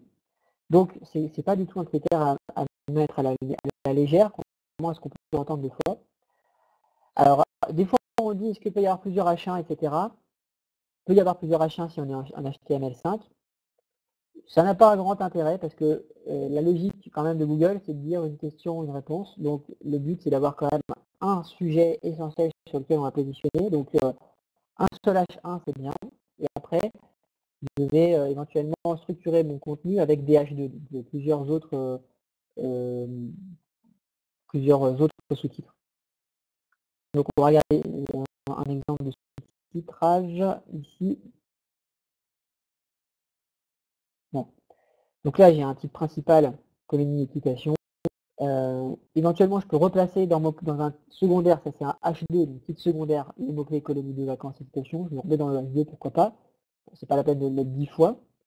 Après là je mets plutôt un champ lexical avec séjour, galop, et puis là c'est le mot-clé au pluriel, colonie au pluriel, etc. Donc je peux comme ça jouer un peu sur les H2 pour placer les mots-clés secondaires. Ça c'est bien, c'est plutôt sympa de faire comme ça aide quand même globalement le positionnement. Voilà pour les H1 et H2. Ensuite, il y a la métadonnée description. Ça je pense que vous connaissez aussi, mais je refais quand même au cas où une petite démo. La métadonnée description, c'est en fait tout simplement le texte en noir qui est positionné là. Alors, ce texte-là n'a pas d'importance sur le positionnement. C'est-à-dire qu'en fait, vous pouvez mettre autant de mots-clés que vous voulez là-dedans, ça ne vous aidera pas à être mieux placé. Par contre, ça aide les internautes à décider si oui ou non ils vont venir ils vont venir choisir votre contenu à vous. Donc c'est bien là encore de mettre les arguments commerciaux. Là c'est pas très intéressant parce que finalement il nous dit à peu près la même chose que dans la balise title. Donc celle-là n'est pas fantastique. Là par contre c'est bien parce que j'ai des infos. Je vois que c'est à partir de 44 €. Je vois que il y a jusqu'à 60% de réduction. Alors, eux, ils ont mis des mots-clés à l'intérieur. Ils l'ont pas fait parce qu'ils veulent être mieux placés, et je pense quand même qu'ils sont au courant que ça sert à rien. c'est plutôt pour obtenir le gras. Vous voyez, comme j'ai tapé séjour Maroc ici, eh bien, Google va mettre en gras un élément de la liste, de la méthodologie de description, et donc ça fait ressortir en fait le truc aux yeux des internautes. Donc c'est bien parce que ça aide. Ça aide à créer un peu plus de trafic. Donc la méthodologie de description, tout ce qu'il faut en retenir, c'est que il faut mettre des arguments à l'intérieur pour qu'on ait envie de cliquer sur votre résultat. Les haltes d'images, on en a parlé. Vous voyez ici qu'il reste quelques images qui n'ont pas de halte.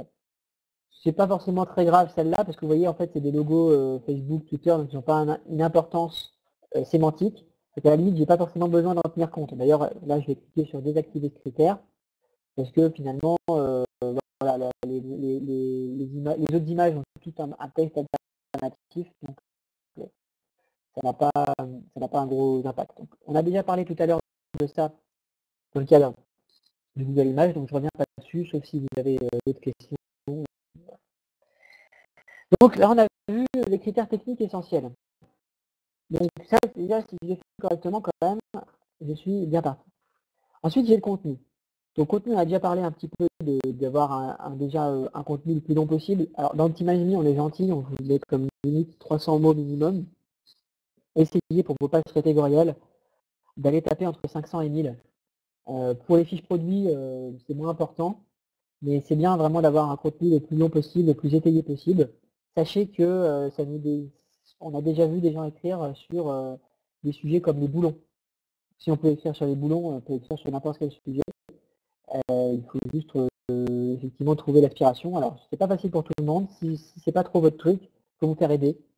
Des associés, des salariés, des stagiaires, peu importe. Mais il faut vraiment que vous ayez des ressources. C'est vrai que c'est pas forcément évident pour tout le monde de rédiger, donc ça se comprend. Tout le monde a des qualités un peu différentes, mais ça fait partie de votre métier en tant que commerçant de rédiger du contenu qualité sur votre site. Ensuite, c'est bien en fait que le mot-clé principal soit présent dans les 150 premiers mots. Parce qu'en fait, quand c'est le cas, ça permet du coup à Google d'identifier très vite la partie, enfin disons que Google plus exactement dans le haut du texte va s'intéresser très précisément au champ lexical de façon un peu plus forte que dans la suite du texte. Ensuite, la présence du mot-clé principal dans le contenu, évidemment, et c'est bien qu'il soit présent plusieurs fois, ça on l'a dit. Donc là, c'est l'indice de densité. Je vois que là, il est présenté une seule fois, c'est peut-être pas assez, vu que le contenu est quand même assez important avec 1200 mots. Donc ce serait bien que je le répète peut-être un tout petit peu plus. Et puis, après, ça c'est la présence de tout mon champ lexical. Donc ça, c'est la construction du texte, hein, tout simplement. Donc voilà, alors sur le contenu, il y a une dernière chose quand même qu'on n'a pas regardé, c'est la question du contenu dupliqué. Ça, c'est un sujet qui peut se poser très souvent pour les e-commerçants. En fait, schématiquement, Google, comme on l'a vu tout à l'heure, il stocke votre contenu et le contenu de tous les sites web du monde dans ses data centers. Autant vous dire que ça lui coûte cher. Donc stocker 2 fois la même information, pour lui, c'est un manque à gagner, puis en plus, ça perturbe un peu son algo parce qu'il ne sait pas qui est la source originale.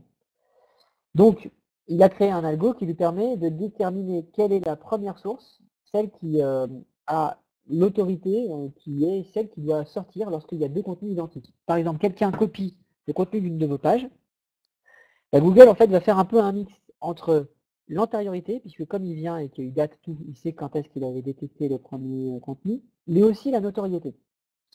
Donc, ça veut dire que si par exemple un site a vraiment une très grande notoriété, ça veut dire que schématiquement il y a plein de liens vers ce site-là, potentiellement, même s'il a copié le contenu que vous aviez fait, et qu'il l'a fait donc après vous, potentiellement il peut quand même se trouver devant vous.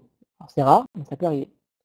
Mais c'est pas ça qui arrive le plus souvent pour les e-commerçants. En fait, ce qui arrive plutôt, vraiment quasiment tout le temps, c'est que si par exemple vous avez 1000, 1500 ou 3000 produits à vendre, très souvent vous allez utiliser en fait dans votre base de données un contenu que le fabricant, le fournisseur vous a donné.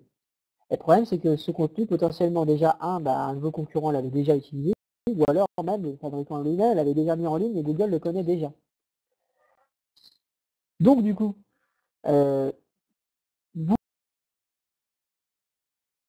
vous, en fait, en mettant en ligne votre contenu et tous vos fiches produits, vous allez créer un site qui est quasiment entièrement dupliqué.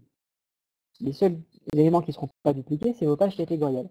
Et si en plus vous n'avez pas de contenu dans vos pages catégorielles, ça veut dire que potentiellement Google ne sait rien de votre site. il ne sait pas du tout ce que vous faites.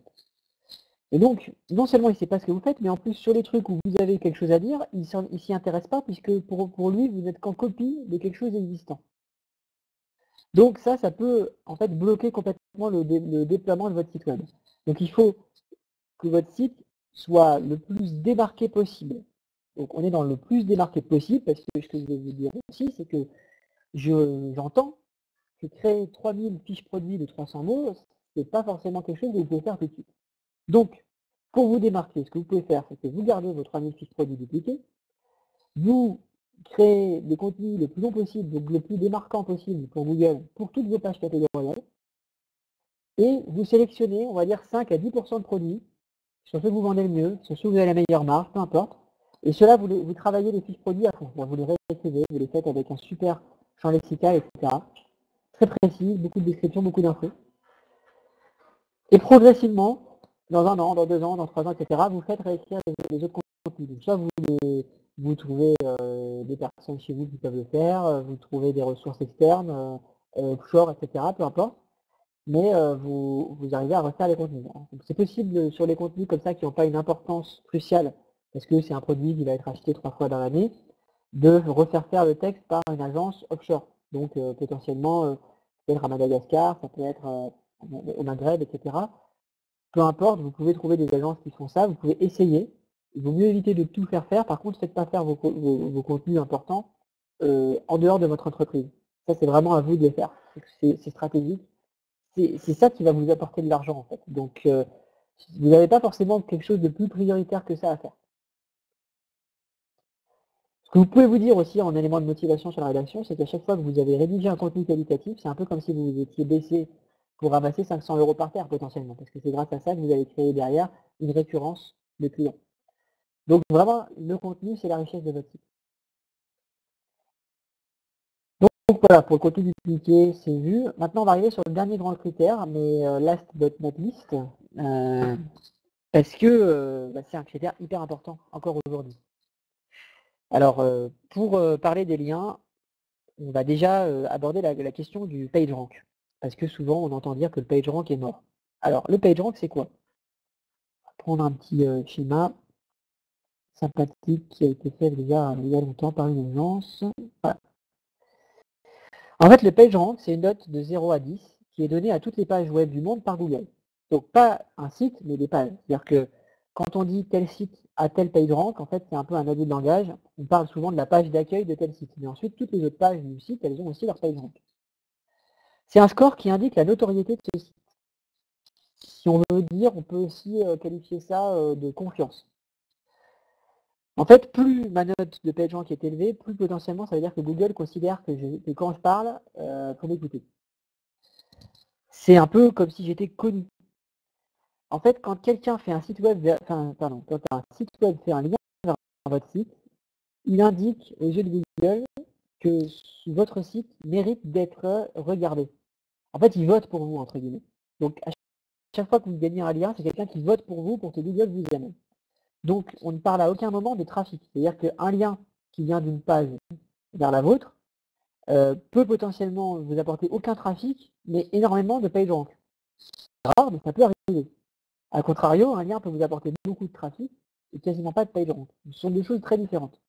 Alors après, sur l'échelle, vous voyez ce schéma, en fait, comment il faut le comprendre, c'est que ce qu'on voit là, c'est-à-dire en fait l'échelle qui va de 0 à 7 de PageRank, en fait, déjà vous voyez que passer 0 à 1, c'est tout simple, hein, on est tout en bas de l'échelle, c'est un peu comme si vous faisiez un pas en avant. Passer de 2 à 3, déjà c'est un peu plus long, 3 à 4, etc. Et on voit que déjà passer de 4 à 5, c'est quand même une grande aventure.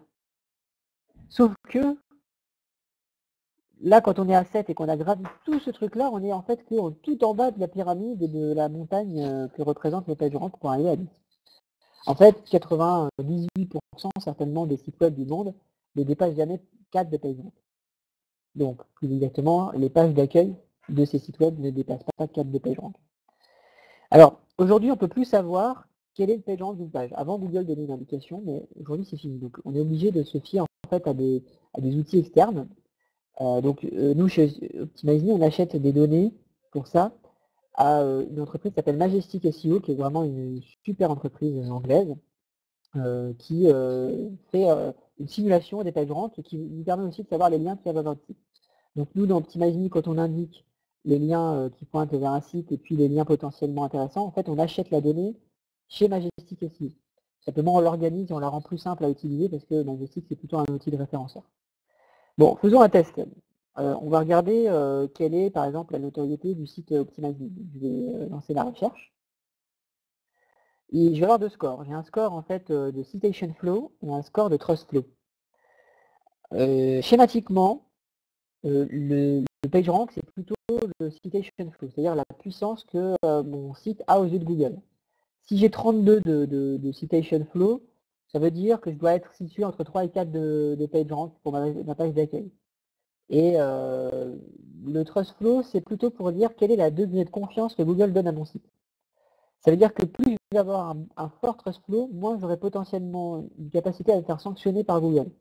Donc on verra derrière la notion de sanction, parce qu'il existe effectivement des systèmes de dégradation de la note. Enfin pas de la note, mais du positionnement d'un site, artificiel ou pas artificiel. Ça on va rentrer dans le détail, ne vous inquiétez pas. Pour l'instant je préfère rester là-dessus. Regardez ces deux indicateurs, il faut qu'ils soient le plus proches possible. Si vous avez 15 ou 20 de différence entre les deux, c'est pas bon signe. Je vous remarque dans le chat l'adresse de Majestic. Enfin, vous tapez en fait dans Google Majestic SEO, c'est fr.majestic.com. Comme ça, vous l'aurez tous si vous voulez faire le test. Il faut éviter d'avoir une trop grosse différence entre les deux, sinon c'est mauvais signe. Ça peut être signe que votre site est victime de spam ou que vous avez utilisé des techniques de spam. Dans ce cas-là, ça veut dire que vous êtes au courant. Voilà. Donc là, je vois aussi que j'ai 2098 backlinks externes. Alors c'est quoi les backlinks? Les backlinks, ce sont les liens vers votre site. Donc c'est ça qui permet d'améliorer votre PageRank. À aucun moment les liens que vous faites vous vers les autres améliorent votre PageRank. Ce sont deux choses différentes. Donc pour les liens qui pointent vers votre site, là je vois qu'il y a 2098, mais en fait c'est pas ce chiffre-là qu'il faut que vous regardiez. Ce qui est intéressant, c'est celui-là. C'est les domaines référents. Alors ça veut dire qu'en fait j'ai 183 sites web différents qui font des liens vers moi, mais certainement qu'il y a un ou deux sites qui font plein de liens vers moi. Donc c'est pas parce que à partir du moment où vous avez obtenu un lien de la part d'un site, les autres liens que vous allez obtenir n'auront pas un gros impact. Ce qui est intéressant, c'est d'obtenir des liens de la part de plein de sites différents. Donc là, je vois que j'ai 183 sites qui font des liens vers moi. Donc ça, c'est une application intéressante. Donc je vois que j'ai encore une marge de progression, mais c'est déjà quand même vraiment bien. Donc c'est encourageant. Alors, je ne peux pas vous dire combien vous devez avoir de PageRank pour votre activité. En fait, ça c'est quelque chose qu'OptimizeMe peut vous dire, parce que ce qu'on fait, c'est que en fait on regarde la notoriété de chaque page par rapport aux concurrents. Par exemple, là je vois que la note de cette page-là, elle est de 19. Et en fait, il faudrait que j'atteigne 22 pour être dans la moyenne des autres pages. Donc certainement que ça explique pourquoi est-ce que je ne suis pas encore en première page de Google. C'est-à-dire que les pages concurrentes, elles sont quand même encore un peu au-dessus de moi en termes de liens. Donc il me faut plus de liens, plus de notoriété pour être positionné en haut. Alors j'ai aussi quand même un peu de taf encore en contenu et en technique, donc ça se trouve en travaillant ça, je vais quand même réussir à me positionner plus haut, mais de toute façon à un moment donné, il faut quand même être pas trop loin en termes de liens. Donc ça, l'utilité d'OptimizeMe, c'est aussi que page par page, vous allez voir pour chaque mot-clé en fait si vous êtes loin ou pas pour les liens. Voilà pour l'explication du PageRank. Alors, le PageRank aussi, il est thématisé aujourd'hui. Ça, c'est quelque chose aussi que Majestic fait, alors qui n'est pas disponible dans la version gratuite, mais c'est qu'il catégorise le PageRank. C'est-à-dire qu'en fait, vous pouvez avoir une bonne autorité pour parler d'un sujet, mais pas d'un autre. Par exemple, vous pouvez être très pertinent pour parler de séjours de vacances et de tourisme, mais pas du tout pour parler de mécanique quantique.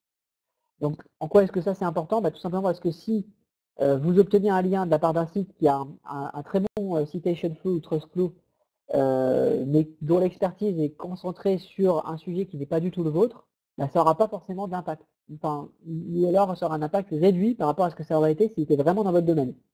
Donc il vaut mieux prioriser des sites qui sont peut-être un peu moins bons en termes de trust flow et de citation flow, mais qui sont vraiment dans votre domaine à vous, plutôt que d'aller forcément chercher des sites qui ont un très bon PageRank, mais qui finalement ne sont pas dans votre domaine. Alors, dans votre domaine, ça ne veut pas dire vos concurrents, parce que effectivement, si l'objectif c'était d'aller convaincre vos concurrents de faire des liens vers vous, ce serait compliqué. C'est pas impossible, hein. Moi, j'ai des agences de référencement qui font des liens vers moi. Donc, on est dans un domaine où c'est un petit peu particulier, parce que on se comprend tout de suite sur l'utilité de coopérer par rapport au fait d'être chacun dans son coin. C'est pas forcément facile dans tous les domaines. Je le sais pour avoir cherché des liens déjà pour les clients dans plein de domaines différents. Donc, je sais que c'est compliqué et le fait d'obtenir des liens, ça reste la partie la plus difficile du référencement. Mais ça reste encore totalement essentiel et donc il faut en passer par là. Donc, comment chercher des liens? Alors, comment chercher des liens? En fait, la grande première chose à dire, c'est que le mieux, c'est pas forcément d'en chercher, c'est déjà que vous puissiez en obtenir naturellement. D'ailleurs, c'est le positionnement qu'a Google qui dit la seule façon de gagner des liens acceptables par Google, c'est que vous fasse des liens sans vous les demander. Bon, ça, c'est la version idyllique. Hein. En réalité, ça arrive quasiment jamais. Mais il existe en fait des façons de faire quand même des petits coups pour obtenir des liens massifs sans que ça coûte grand-chose. Pour ça, il faut pas avoir une communication académique, il faut avoir une communication ouverte. C'est-à-dire que, en fait, personne ne va faire des liens naturels vers une boutique pour faire de la pub pour cette boutique. Ah, ça, c'est pas possible. Personne n'a envie de faire de la pub gratuite pour vous. En fait, pour obtenir de la pub vers vous, il faut que vous ayez fait un contenu un peu non commercial et extraordinaire. Je vais vous donner quelques exemples. Il y en a un, c'était un fabricant un nettoyeur, une agence qui nettoie des fenêtres. Ils ont publié sur leur blog un article sur lequel ils ont mis des photos de gens en train de nettoyer les fenêtres dans des positions totalement hallucinantes. Par exemple, debout sur un escabeau, lui-même situé à 200 mètres de haut, etc. Ils ont capté 500 liens grâce à juste cet article-là, parce qu'il y a des blogueurs qui ont trouvé ça drôle, qui ont fait des liens vers ça en disant regardez toutes ces photos incroyables. Bon, c'était sortir d'une communication classique. Nous, récemment, on a réussi à capter des liens de Metro News et puis de plusieurs médias France entière, notamment aussi Libération, en parlant de l'IVG. Donc là, on vous dit, mais quel est le lien entre le référencement et l'avortement? Tout simplement parce que, en fait, on a vu qu'il y avait un petit buzz qui était sorti quand on tapait IVG, et je pense que c'est toujours le cas d'ailleurs, voilà. Ce site-là, en fait, il était situé en deuxième position et celui-là en première. Et celui-là, en fait, c'est un site anti-avortement, alors que celui-là, c'est le site du gouvernement. Donc, comme avant, le site anti-avortement sortait en premier, le gouvernement a commencé à tweeter qu'il fallait massivement cliquer sur le site du gouvernement pour le faire remonter. Donc là, c'est une erreur parce que ça n'a pas d'impact en référencement, voire même ça peut avoir un impact négatif, parce que les gens, en fait, concrètement, cliquaient sur le résultat, puis faisaient précédent et recliquaient sur le résultat, etc. Donc, globalement, ça a dit qu'à Google que le site n'est pas intéressant parce que quand les gens arrivent dessus, ils repartent tout de suite, donc portée de remont. Donc nous, en fait, le jour même, on a fait en fait un article sur lequel on montrait toutes les erreurs de référencement qu'il y avait sur la page du gouvernement. Il y en avait plein. Et on démontait aussi tous les arguments du gouvernement et aussi des différents journaux qui disaient voilà ce qu'il faut faire pour arriver à améliorer le référencement. Il y en avait qui parlaient de faire des liens depuis Facebook, etc. Donc tout ça, c'était pas intéressant parce que Facebook, c'est pas des liens pris en compte par Google pour le positionnement. Donc voilà. Et par contre, il y avait plein de choses qui n'allaient pas en termes techniques, en termes de contenu et en termes de liens. Donc on a fait un truc pour expliquer tout ce qu'il fallait faire pour régler les problèmes. Et du coup, Cosette, on a tweeté ça à Cosette, Cosette en a parlé sur son site, derrière Libération nous a appelé, etc. Et donc on a obtenu plein de liens, alors qu'à la base, ça ne parlait pas forcément d'un sujet de référencement. Mais tous les liens qu'on a obtenus, c'était sur des pages qui parlaient de référencement et d'avortement. Donc c'était quand même des liens pertinents. Donc voilà, encore un autre exemple.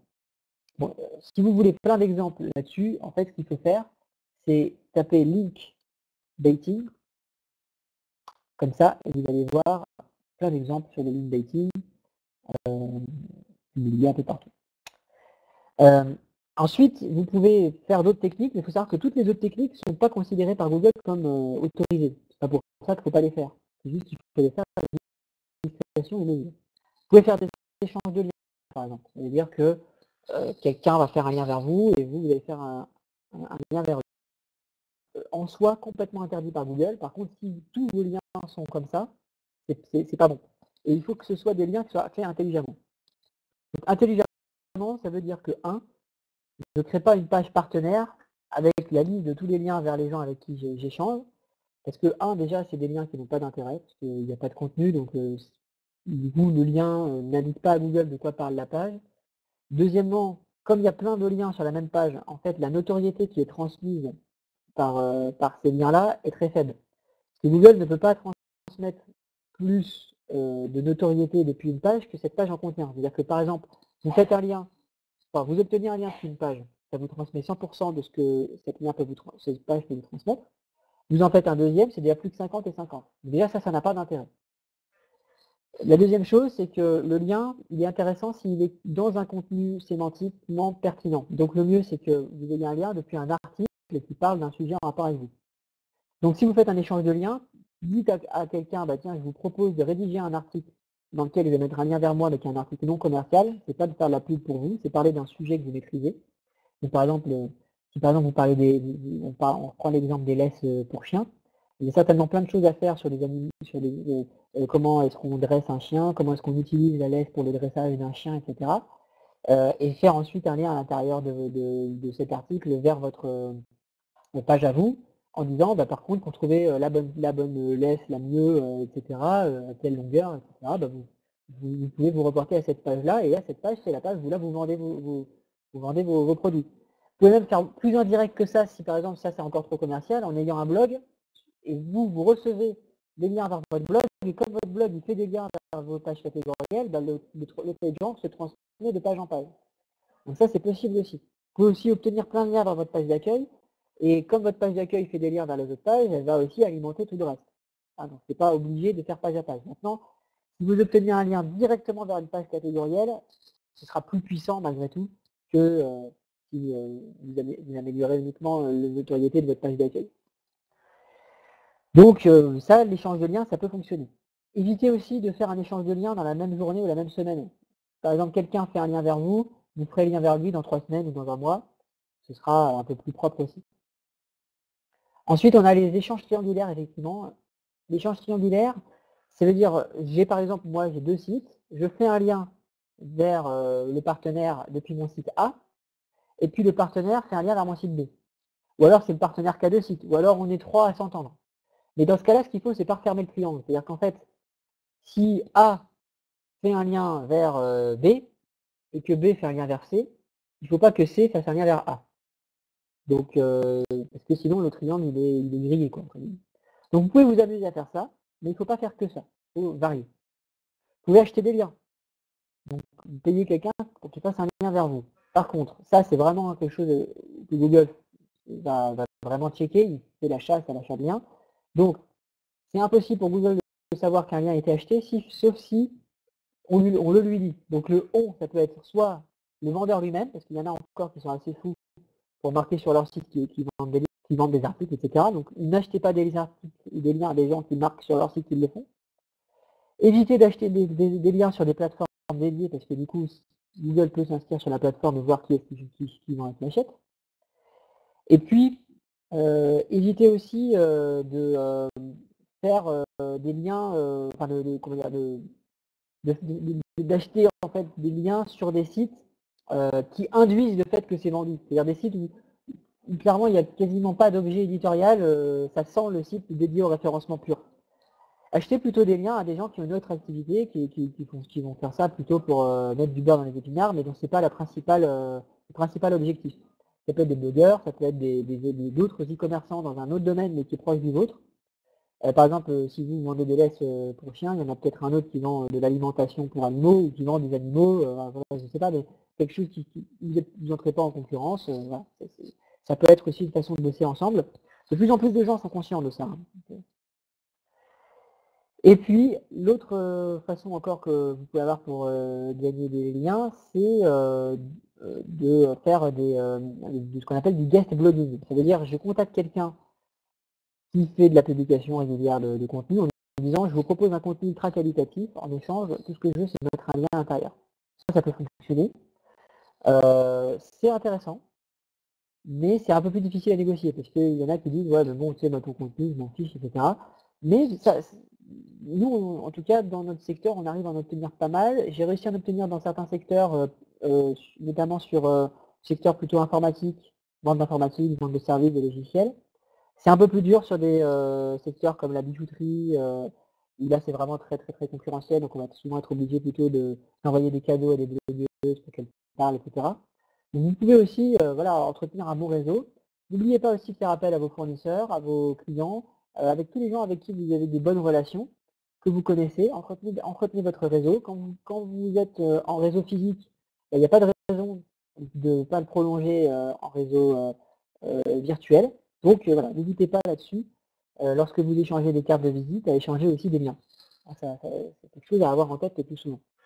Alors une dernière chose sur les liens, pas sur l'obtention, mais sur les sanctions, peut vous faire sanctionner. Alors, la première sanction, c'est la sanction Penguin. Pour en parler, déjà, il faut que je vous parle de la question des encres de liens, et pour ça, il y a un truc marrant qui existe, c'est le Google Bombing. Donc Google Bombing, ça s'est fait comme ça, c'est le bombardement de Google. Alors, on a fait un article ici là-dessus. Il y a pas mal d'exemples de Google Bombing. En fait, à un moment donné, vous savez, pendant la guerre en Irak, qui a été assez critiquée, la deuxième guerre en Irak, de George W. Bush, à un moment donné, quand on tapait aux États-Unis Miserable Failure, donc échec lamentable, on tombait sur la description de W. Bush à la Maison Blanche, sur le site de la Maison Blanche. Pour autant, il n'y avait pas marqué échec lamentable dans la description de W. Bush à la Maison Blanche. Bon, d'où ça venait? Bah, ils n'avaient pas mis ça dans le contenu, ils n'avaient pas mis ça dans les balises, ils n'avaient pas mis ça dans tous les critères on-site, donc sur le site. Mais par contre, plein de blogueurs anti-W. Bush avaient fait des liens vers cette page-là, et ces liens avaient pour encre, donc comme texte de lien, Miserable Failure. Donc le texte sur lequel on clique, c'était Miserable Failure. C'est ça qui a indiqué à Google que la page de W. Bush à la Maison Blanche parlait d'échec lamentable. Donc en fait, cette question des encres de lien, c'est encore aujourd'hui le critère le plus puissant de référencement. Vous obtenez un lien avec laisse pour chien vers votre page, vous avez de grosses chances d'améliorer votre positionnement dans les jours qui viennent sur ce mot-clé-là. Mais alors pendant longtemps, c'était vraiment un jeu, les référenceurs pouvaient se gaver avec ça. Mais il y a eu un jour Google Penguin qui est sorti. Et Google Penguin, en fait, il a pour ambition justement de sanctionner ça. C'est-à-dire que quand j'ai trop de liens, une trop grosse proportion de liens optimisés avec un mot-clé donné vers ma page, à ce moment-là, Google Penguin va venir me sanctionner.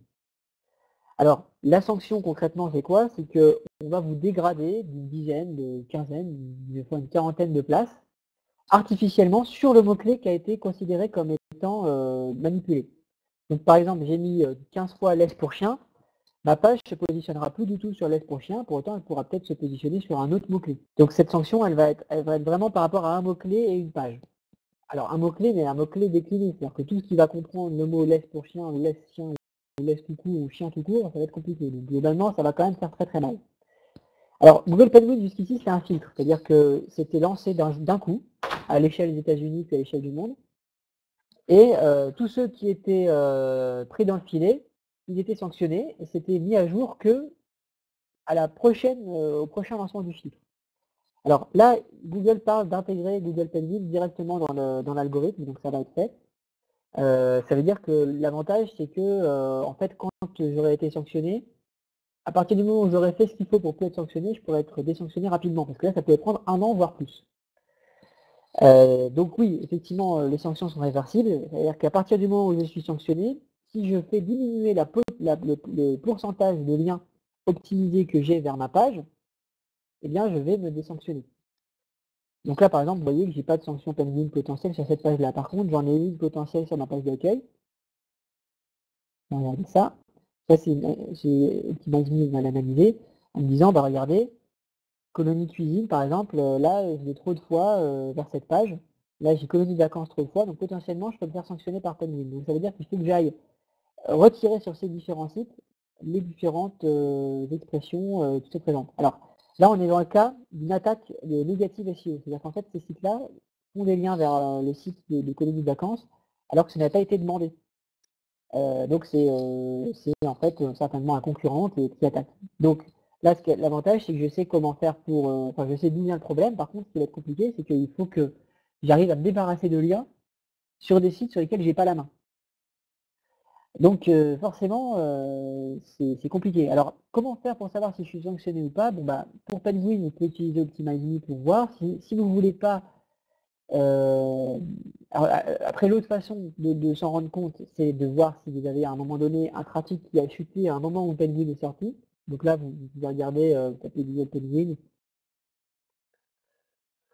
Voilà, donc Google Penguin, je pense que là, vous avez certainement dans Wikipédia toutes les dates auxquelles le site a été, enfin le filtre a été lancé, donc vous pourrez voir les différentes étapes. Alors, si vous êtes sanctionné, vous tapez sortir de Penguin dans Google, j'ai publié un article chez une blogueuse, donc Link Dating d'ailleurs, enfin non, pardon, Guest Blogging, elle m'a invité à parler de mon expérience. Voilà, Miss SEO Girl, très bon blog sur le référencement. Et j'ai expliqué comment on avait fait pour faire sortir un client de Penguin. Ça, c'était ses positions avant d'être sanctionné. Et là, c'est ses positions après. Donc, on a été contacté par une agence web qui nous a dit on a un problème avec un client qui est sanctionné, qu'est-ce qu'on peut faire? Donc on a bossé justement là-dessus, donc on a supprimé des liens, on a créé des nouveaux liens désoptimisés, on a créé des nouveaux contenus, des nouvelles pages, etc. On a fait pas mal de choses, et au final la sanction a été enlevée, mais ça a pris 1 an et demi, parce que en fait Google n'avait pas mis à jour du tout en fait l'algorithme de Penguin pendant hyper longtemps. Tous les liens qui sont présents sur votre propre site ne sont pas pénalisables dans le sens où c'est pas parce que vous allez faire un lien suroptimisé vers quelqu'un d'autre que vous allez être sanctionné. Par contre, si vous le faites massivement et que votre site en fait consiste à faire plein de liens sortants, et bien à ce moment-là, vous allez être certainement considéré comme un spammer par Google et là, vous pouvez avoir une sanction surtout manuelle. Ça, c'est un autre type de sanction. Là, c'est carrément quelqu'un de l'équipe qualité de Google qui va venir et qui va en fait, manuellement dire votre site, je le dégrade. Et là, en fait, vous pouvez le savoir parce que vous pouvez vous connecter dans la Search Console. Vous tapez Search Console dans Google.